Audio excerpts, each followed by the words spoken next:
Welcome back to the channel political analysis by Rajneesh Kumar. And इस episode में हम लोग बेसिकली बात करने वाले हैं जो पहले एपिसोड में बात किया था, यानी कि दिग्विजय सिंह के बारे में ही। तो लेकिन ये दूसरा एपिसोड है डेफिनेटली। एंड मैं हूँ पार्थ प्रतिम मजूमदार और हमारे सामने है राष्ट्रीय जनता दल के पूर्व सैनिक प्रकोष्ठ प्रदेश उपाध्यक्ष रजनीश कुमार। एंड स्टार्ट करते हैं वीडियो को बिना किसी देर के। आई होप आपको वो पहला एपिसोड अच्छा लगा हो। एंड अब सबसे पहला क्वेश्चन स्टार्ट करते हैं। तो सबसे पहला सवाल है सर से कि आखिर कांग्रेस की ये दुर्गति हो रही है, उसके क्या और कारण हो सकते हैं? कांग्रेस की जो यह दुर्गति है, हम लोगों ने दिग्विजय सिंह एपिसोड को ही आगे बढ़ाया है लगातार, मैंने दूसरी सीरीज हमने दी है। वह एक दिग्विजय सिंह फेनोमेनन है, मतलब कांग्रेस को डैमेज करने वाले दिग्विजय सिंह अकेले नहीं है, उनके जैसे और भी लोग जिन्होंने मौजूदा सूरत हाल को उत्पन्न किया है। कांग्रेस की जो आज दशा है या दुर्दशा है, उसके लिए ये दिग्विजय सिंह फेनोमेनन जिम्मेवार। जब यूपीए की सरकार थी, खासकर डॉक्टर मनमोहन सिंह साहब प्राइम मिनिस्टर थे, तो उस समय जो लोग सत्ता में हिस्सेदारी कर रहे थे और पूरी गुलदस्ते और दिग्विजय सिंह जैसे बयान दे रहे थे, जैसे कपिल सिब्बल, पी चिदम्बरम और ऐसे दिग्विजय सिंह तो हैं ही, मनीष तिवारी लुधियाना से आते हैं। ये लोग ऐसे ही काम कर रहे थे और ऐसे ही बयानबाजी कर रहे थे, जिसके कारण यूपीए 2 में घोटालों को छुपाने की बर्बादी बदनामी इतनी जबरदस्त हुई कि आज कोशिश करने के बाद भी राहुल गांधी उधार नहीं पा रहे। और होम मिनिस्ट्री इतनी निकम्मी हुई जो देश में आतंकवादी हमलों का तांता लगा था, उसे रोक नहीं पा रहे। तो यह पूरी दिग्विजय सिंह फेनोमेनन है जो कांग्रेस के इस दुर्दशा के जिम्मेवार। हाँ जी, ओके। तो अब चलते दूसरे क्वेश्चन पे। तो दूसरा क्वेश्चन यह है कि कांग्रेस की स्थिति जो है वो सुधरेंगे, कांग्रेस की स्थिति सुधरेंगे, लेकिन सुधरने के लिए और क्या क्या उपाय होना चाहिए? बस कांग्रेस की स्थिति सुधरेंगे और कांग्रेस की स्थिति सुधरने के लिए अभी जो सियासी हालात हैं वो काफी उपयुक्त भी बनते जा रहे हैं, क्योंकि वर्तमान में जो एनडीए सरकार है, इसने जिस तरह से कोरोना के हालात को काबू किया है, इस सरकार की बड़ी बदनामी हो गई है। तो कांग्रेस के लिए ऊपर आने का एक अवसर भी है, लेकिन उसे पहले अपने घर सुधारना होगा। तो जिन लोगों ने कांग्रेस की दुर्दशा की है, जैसे दिग्विजय सिंह हुए, वो कपिल सिब्बल तो सियासी आदमी है ही नहीं, वो तो एक वकील है, एडवोकेट है। कांग्रेस में रहने से वो समझते नहीं है राजनीति को, सियासत पूरी तरह से समझते नहीं, लगातार मंत्री बनते रहे, फायदे लेते रहे। लेकिन बड़े नेता जो डायरेक्ट गांधी परिवार के नजदीकियों के कारण पार्टी में ऊंचे पदों पर रहे हैं, इनमें त्याग की जरूरत है।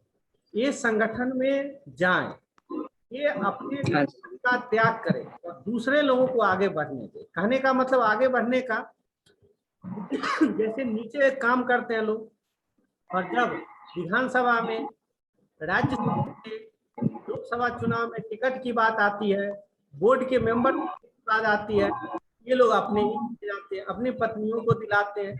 इनको पहले राज्यसभा में सीट श्योर होना चाहिए। तो फिर जो न्यू जनरेशन है उसको कब होगा, उसको मोटिवेशन कब होगा? सबसे बड़ा उदाहरण है राजस्थान। राजस्थान में जो चुनाव हुए थे, उसमें राहुल गांधी जी के सबसे नजदीकी सचिन पायलट के बारे में चुनाव के दौरान बोला गया था कि वही मुख्यमंत्री होंगे, लेकिन तो गहलोत बैठे हुए वहां पे कुंडली मार के। तो राहुल गांधी सुधार करने की कोशिश करते हैं।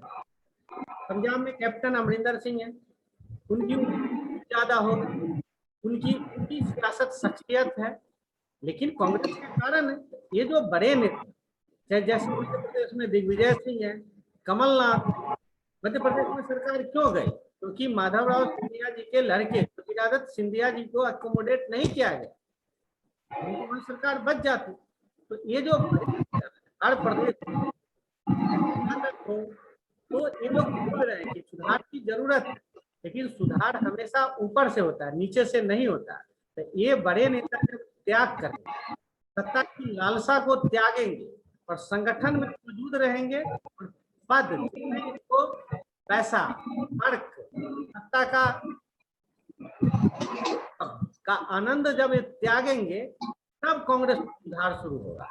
राहुल गांधी लगातार प्रयत्नशील है, उनके प्रयत्न सफल नहीं हो पा रहे। उसका मुख्य कारण ये जो नेता है उसकी मोह पास, सत्ता का मोह पास।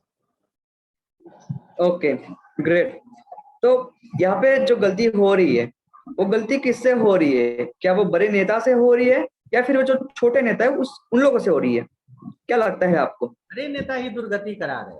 कांग्रेस जो राहुल गांधी लगातार, देखिए कांग्रेस को 100 के नीचे 40 सीट पर पहुंचा के डॉक्टर मनमोहन सिंह गए। उनकी क्या कहें, इतना अक्षम प्रधानमंत्री शायद ही कोई होगा, इतना निकृष्ट। वो डेली एक घोटाला सामने आता था, डेली 2G का घोटाला, कोयला घोटाला, सैटेलाइट बैंड जो इसरो उनके अंदर आता है, उसका जो स्पेक्ट्रम 2 लाख करोड़ों का होता, वो उन्होंने 1000 करोड़ में ही बेच दिया था। वो तो सुब्रमण्यम स्वामी को पता चला तो हल्ला मचाया तो रुका, और वो सब में कहते थे मुझे पता नहीं चला। उसके बाद मैं बार बार कह रहा हूँ, कांग्रेस की जो दुर्गति हुई वह 2 कारणों, डॉक्टर मनमोहन सिंह की अक्षमता घोटाले रोकने में, और दूसरी देश पर आतंकवादी हमले रोकने में।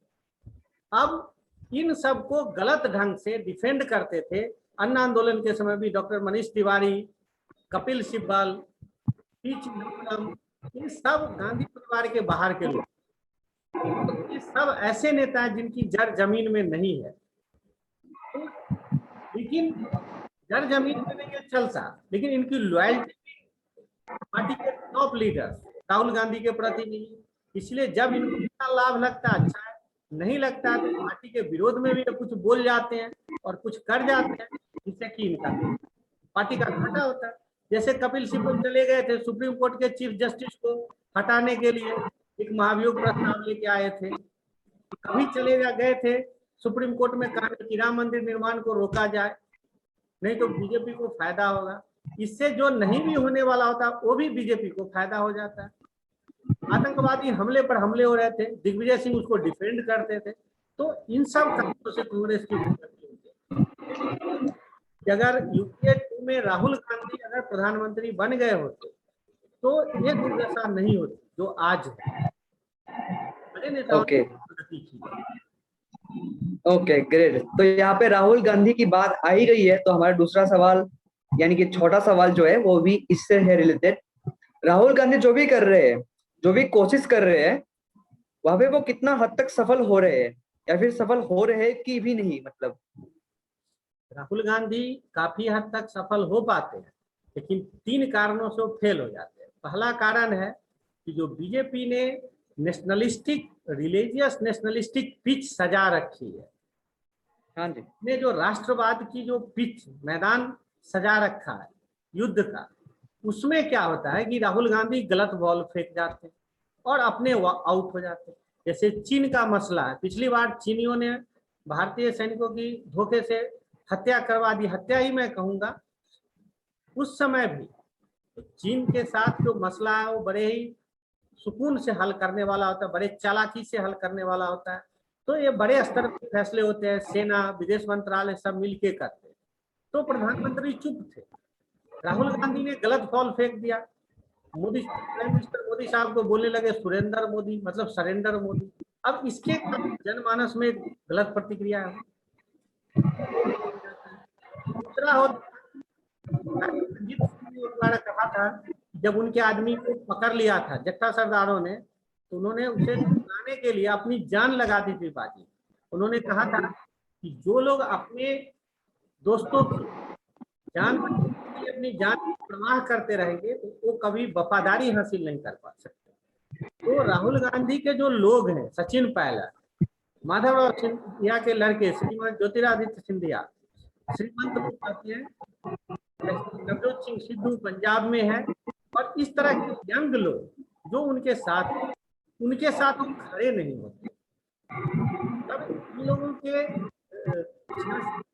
संकट है, तो राहुल गांधी फ्रंट फुट नहीं, जैसे उन्हें राजस्थान में सचिन पायलट को लेकर कुछ फैसला लेना चाहिए और अशोक गहलोत को बुलाना चाहिए और बहुत अनुभव है, राष्ट्रीय राजनीति में अनुभव का फायदा हो या जो भी हो फैसला लेना हो, सिंधिया जी के मामले में भी करना चाहिए, पंजाब में भी। लेकिन कहीं पर भी एक बात को बढ़ा देते हैं, लेकिन जैसे राजीव गांधी करते थे, जैसे श्रीमती इंदिरा गांधी करती थी, वो एक बार फैसला ले लेती थी, भले ही उसके लिए पार्टी को विभाजित कर, तो याद है कर्नाटक में देवराज मूर्ति को हटाया गया था, नहीं रहे थे, तो इंदिरा जी ने पार्टी ब्रेक कर दी थी। लेकिन वह अपने छात्रों को, अपने प्रदेश के नेताओं को एक बात स्पष्ट कर देती थी कि I am and please follow my instruction. ये राहुल गांधी नहीं कर पा रहे, ये इस कारण से भी उपलब्धि नहीं हो पा रही होनी चाहिए। उनका जो ग्लास ओके ग्लास हाँ जी सुधार वह बीच में रुक जाता है। Okay okay definitely. तो लास्ट क्वेश्चन ये है कि लास्ट क्वेश्चन अभी हमें और सुधार के लिए और कांग्रेस की जो प्रगति है उसके लिए राहुल गांधी को और क्या क्या करना चाहिए, क्या लगता है आपको? हर पार्टी का, कोई भी पार्टी हो तो अपनी विचारधारा से, जैसे भारतीय जनता पार्टी की विचारधारा उसके हिंदू राष्ट्र के सिद्धांत में उसका गर्भनाल वहां पे है, तो कांग्रेस का जो गर्भनाल है वह समाजवाद, धर्मनिरपेक्षता है। लेकिन समाजवाद और धर्मनिरपेक्षता कौन सी है? जो पंडित नेहरू की थी, श्रीमती गांधी की थी, श्री राजीव गांधी की थी। यह नहीं है जो उसे दिग्विजय सिंह पढ़ाते हैं। दिग्विजय सिंह जो धर्मनिरपेक्षता राहुल जी को पढ़ाते हैं वो हो जाता है मुस्लिम तुष्टीकरण की, जिसके कारण मुस्लिम भी असहज महसूस करते हैं और हिंदू भी। तो कांग्रेस पार्टी अपने ग्लासनोस्त के दौर में अपने पुनरुद्धार के लिए अपनी गर्भनाल में तलाश है, वो है नेहरू, इंदिरा गांधी, राजीव गांधी के किए हुए कार्य। जैसे इंदिरा जी के कार्य देखिए, 71 में पाकिस्तान के विरुद्ध भारत की भारी विजय, वह ऐसी विजय पाकिस्तान की मनोबल को तोड़ के रख दिया। इंदिरा जी का, जैसे मैं कह रहा हूँ, चाहे राजीव गांधी के साइंस टेक्नोलॉजी में इंदिरा जी ने जो किया, देश को खाद्यान्न के मामले में आत्मनिर्भर बनाया और प्रोग्रेसिव स्टेप्स लेती थी।